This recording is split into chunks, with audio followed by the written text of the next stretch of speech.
उत्तर प्रदेश के अलीगढ़ की रहने वाली एक लड़की ने भारत देश के महामहिम राष्ट्रपति को एक पत्र लिखकर अपने 2.5 साल की बेटी के साथ इच्छा मृत्यु की मांग की है। साथ ही उस पत्र में यह भी लिखा है या तो उसे उसके मामले में सीबीआई की जांच कराई जाए, नहीं तो उसे अपनी 2.5 साल की बच्ची के साथ इच्छा मृत्यु की इजाजत दी जाए। दरअसल ये पूरी कहानी है फेसबुक के बयान की। बात 2017 की है, जब उत्तर प्रदेश के अलीगढ़ के रहने वाली एक MBBS छात्रा के मोबाइल फोन के मैसेंजर पर एक मैसेज आता है। ये मैसेज था दोस्ती का। लड़की जब उसकी प्रोफाइल में जाकर उसको देखती है तो गुजरात कैडर का IAS अधिकारी अपने आप को फेसबुक पर वो दिखा रहा होता है। लड़की भी उससे बात करने लगती है और वो IAS ऑफिसर, जिसका नाम गौरव दहिया बताया जा रहा है, वो उस लड़की से शादी करने का प्रस्ताव रखता है। उससे मिलने के लिए उसके गांव भी आता है। IAS ऑफिसर गौरव दहिया गुजरात के हेल्थ डिपार्टमेंट के मिशन डायरेक्टर के पद पर तैनात था।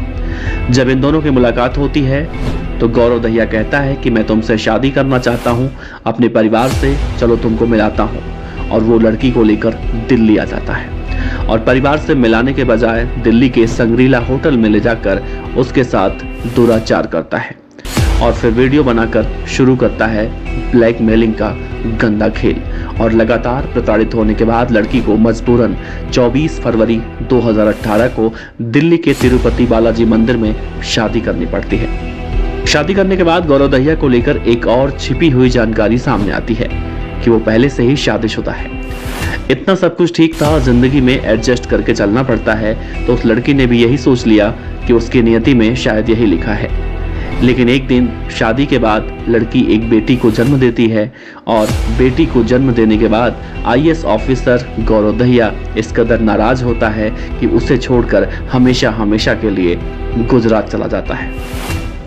और फिर वो लड़की भी उसके पीछे गुजरात जाती है और उसे तलाशने का काम शुरू कर देती है। कई दिनों की तलाश एक दिन खत्म होती है, उस लड़की को सफलता मिलती है और गौरव दहिया के घर का ठिकाना मिलता है। वो लड़की वहां पहुंचती है तो देखती है कि आरोपी गौरव दहिया की पहली बीवी भी वहां पर मौजूद होती है।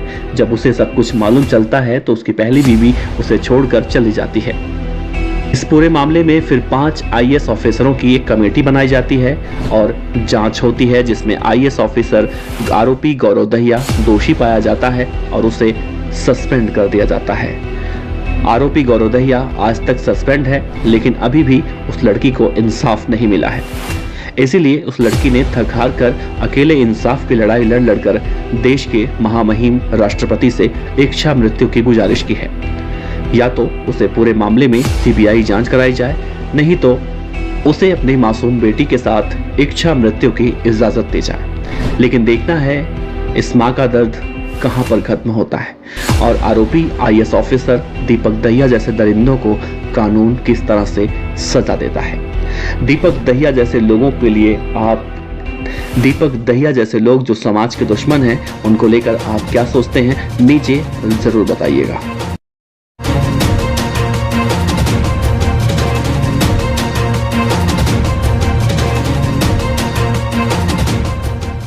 खबर अच्छी लगी हो तो लाइक कीजिए, सब्सक्राइब कीजिए, साथ ही बेल आइकन का बटन दबाइए PDF न्यूज की खबरें सबसे पहले देखने के लिए।